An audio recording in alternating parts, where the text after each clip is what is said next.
Hello नमस्कार. तर चला आता प्रथम जन्माष्टमीची सर्वांना हार्दिक शुभेच्छा. तर आपण आता जन्माष्टमीनिमित्त गोपालची पूजा करणार आहोत. ते तुम्हाला पूर्ण विधिवतपणे दाखवणार आहे. तर त्यासाठी घेतलेले साहित्य कापूर, मध, चंदन, अगरबत्ती लावण्यासाठी दिवा, फ्रूट्स आणि तांदूळ आरती करण्यासाठी आणि रांगोळ घेतलेली आहे. ही पाटापुढं थोडीशी रांगोळ काढणार आहे मी. तर चला आता प्रथम आपण रांगोळ काढून घेऊया. तर अशा प्रकारे मी पाट नवीन कपड्यानं ढाकला आहे आणि हा बालगोपाल ठेवण्यासाठी मी छोटासा असा झुला बनवलेला आहे. तर बघा हा झुला किती छान प्रकारे आहे. चला आता आपण पुढं रांगोळ काढण्यासाठी हे करूया. आपल्या भारतीय संस्कृतीत म्हणतात ना, कुठलीही पूजा असो, कुठला सण असो, एरीवारीसुद्धा रांगोळ दारात काढल्याने घर असं प्रसन्न असं वाटतं. तर तसं हे आनंदाचं प्रतीक आहे रांगोळ म्हणजे. त्यामुळे आपण छोटी काढू या मोठी काढू, हे आपल्या आनंदाचं प्रतीक आहे असं भारतीय संस्कृतीमध्ये म्हटलं जातं. तर अशा प्रकारे मी बॉर्डरची रांगोळ काढलेली आहे आणि हे व्हाईट फळची आहे, त्यामुळे व्हाईट रांगोळीनं तर काही दिसणार नाही. मग कलरच्या रांगोळीने रांगोळ काढत आहे मी.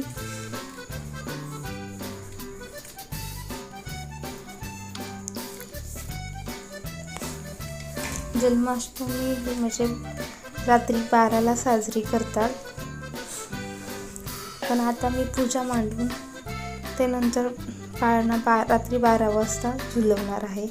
मला मंदिरात पण जायचं आहे ना, इथं आमच्या इथं मंदिर आहे, तिथं मंदिरात पण जायचं आहे. त्यामुळं नंतर रात्री 12ला पाळणा झुलवणार आहे.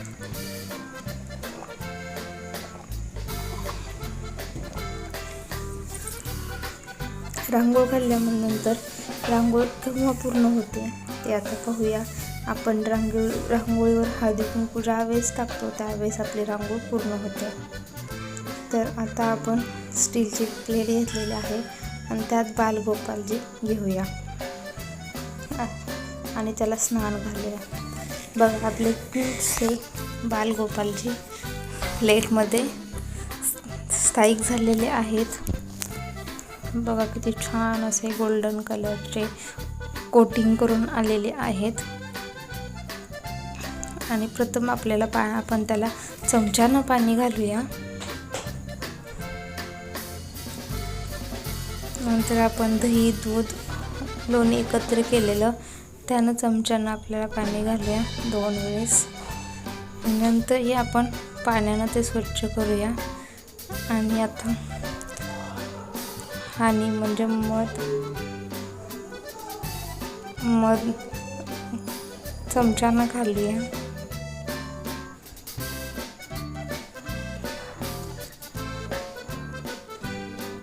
तर आपण आता मध हा चमच्यानं घालत आहोत.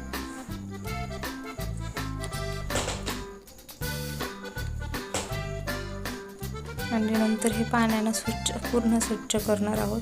जर तुम्ही रात्री 12 वाजता ही पूजा करत असाल तर हे पाणी रात्री फेकून देऊ नका. नंतर आपण ते एखाद्या तुळशीला किंवा झाड जर घरात कुंडीत लावले त्याला टाकावे आणि हे बालगोष्ण असे स्वच्छ करावे, जेणेकरून मुंगी, चिलट वगैरे लागणार आणि ह्याचे कपडे पण खराब होणार नाही. बघा किती छान असे स्विमिंग पूलमध्ये बालगोपालजी स्विमिंग करत आहे त्यांच्या. तर त्याला स्वच्छ करूया, कपड्याच्या साह्याने एका स्वच्छ करूया.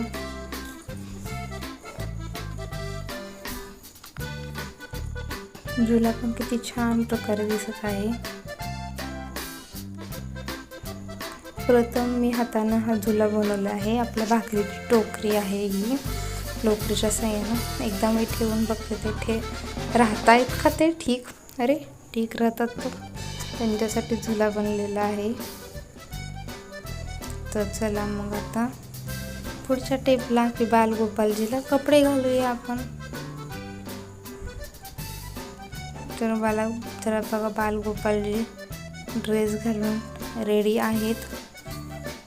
त्यांना येल्लो कलर खूप आवडतो म्हणून येल्लो कलरचाही ड्रेस मी घेऊन आलते आणि त्याचा पुढचा सिंगार करूया. गळ्यात माला, डोक्याला टोपी त्यांना खूप आवडते आणि मोरपीस.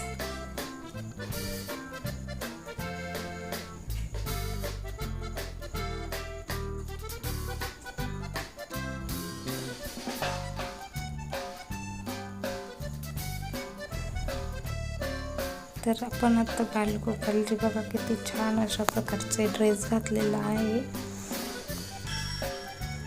तर गळ्यामध्ये माला घातली प्रथम बालगोपालजींना आणि वरतर मोर पिसाराचा टोप घातलेला आहे.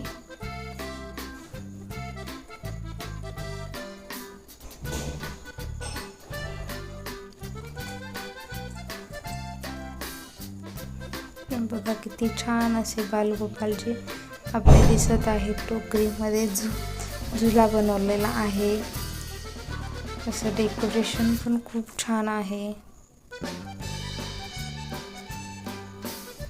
आणि कलरही त्यांच्या म्हणजे आवडीचा कलर झालेला आहे. तर बालगोपालजीला आपण चंदन लावूया. त्यांना चंदन आवडतं.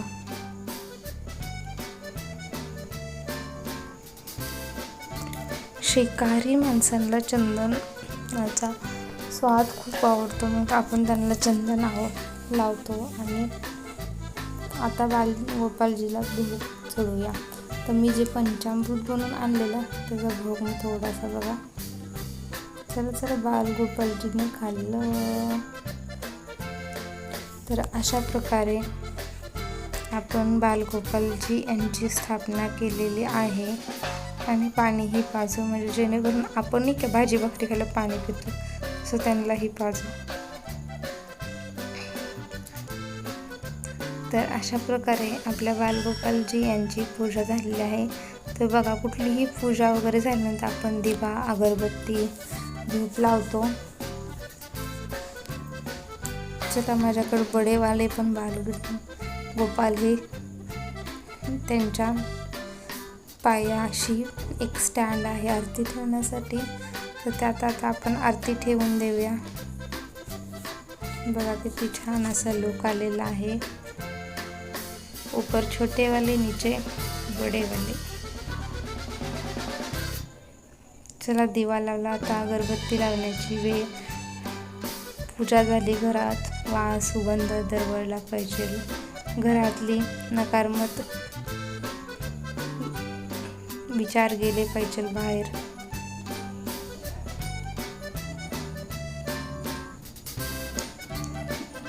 कसा श्वास दरवळते घरात. तर अशा प्रकारे आपण अगरबत्ती लावूया.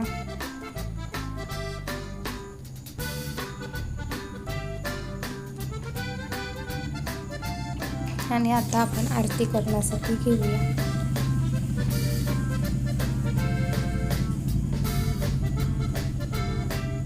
जर तुम्हाला बालगोपालजीची आरती येत नसेल तर तुम्ही मोबाईलमध्ये लावून ठेवावी दुसऱ्या नाही तर तुम्ही तोंडाने म्हणा.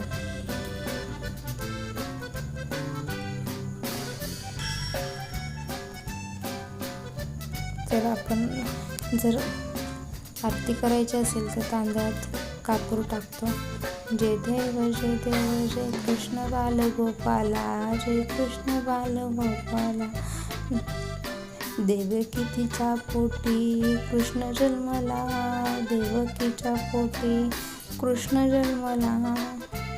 तर अशा प्रकारे मला जास्त आरती येत नाही पण मी थोडीशी आरती म्हणण्याचा प्रयत्न केलेला आहे. तर अशा प्रकारे आपण बालकृष्णजींची आरती करून घेऊया.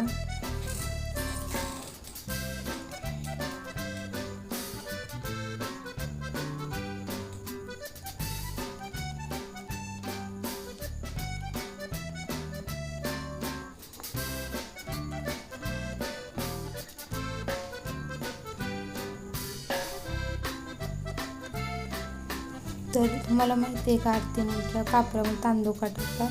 तर कापर आरती खूप मोठी असते, 5-10 मिनटाची, 15 मिनटाची, अर्धा तासाची. तर कापर आपण किती उडवणार, त्यामुळे तांदळात कापर टाकल्यानंतर तो कापूर जास्त वेळ टिकून राहण्याची शक्यता असते.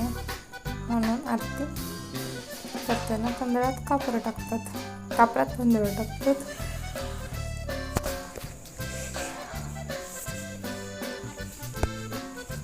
जय देव जय देव जय बालगोपालजी, जय देव जय देव जय बालगोपालजी. मुरली के रखवाले हो तुम, जय देव जय बालगोपालजी.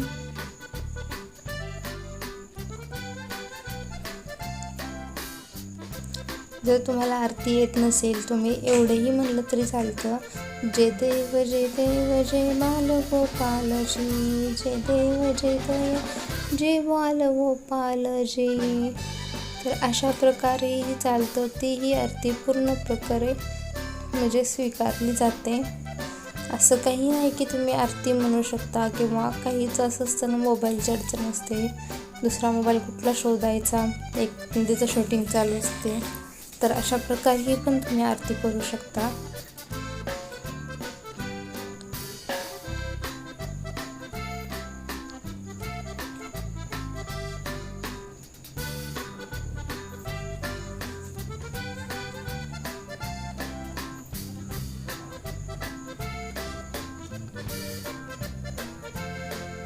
मोठे बालगोपालजी दिवा लावल्यामुळे गरम होत आहेत. ते मंडळाला आर्ट केलेलं आहे. गरम होणं काही मतलब खराब होऊ नये यासाठी चेक केलं.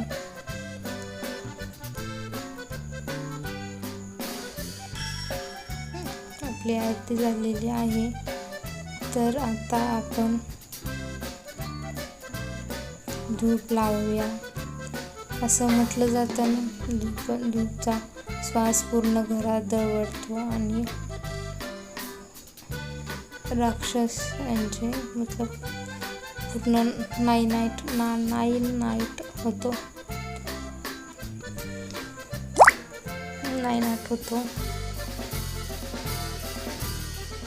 तर प्रथमच मी ओली धूप आणलेली आहे, त्यामुळे जरा प्रॉब्लेम होत आहे लावण्यास मला. ठीक आहे, जाऊ द्या, आणली तर ठीक आहे, लावली तर पाहिजे देवाला. तर आज गोपालकाला बनवला नाही, उद्या गोपालकाला बनवणार आहे. त्यामुळं आज जन्माष्टमीचा उपवास पण धरलेला आहे. तर कृष्णजींना पण उपवास ठेवू द्या, म्हणून मी साखरेचा नैवेद्य दाखवून आणि फ्रूटचा नैवेद्य दाखवणार, जेणेकरून त्यांचा पण उपवास सुटणार नाही. ते नटखट बालगोपाल आहेत आधीच, त्यामुळे त्यांना कधीमध्ये खाण्याची इच्छा झाली तरी त्यांनी फ्रूट खावावे.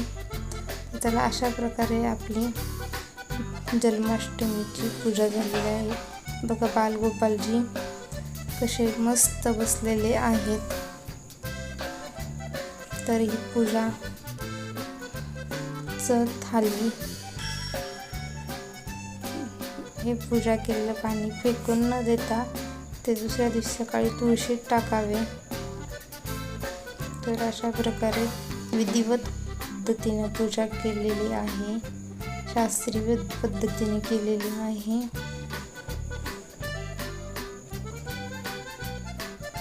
तर तुम्हाला आवडलीच तर लाईक, शेअर अँड सबस्क्राईब. तर पुन्हा एकदा जन्माष्टमीच्या सर्वांना हार्दिक शुभेच्छा. तर चला आपण थोडासा झुला झुलूया. देवकीच्या पोटी बालकृष्ण जन्मला, देवकीच्या पोटी बालकृष्ण जन्मला, जय देव जय. तर बघ अशा प्रकारे आपण झुला घालून कृष्ण जन्माचे स्वागत करूया.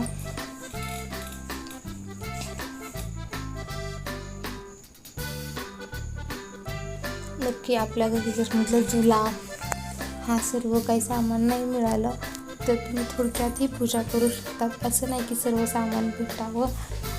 पूजा ही पूजाच असते.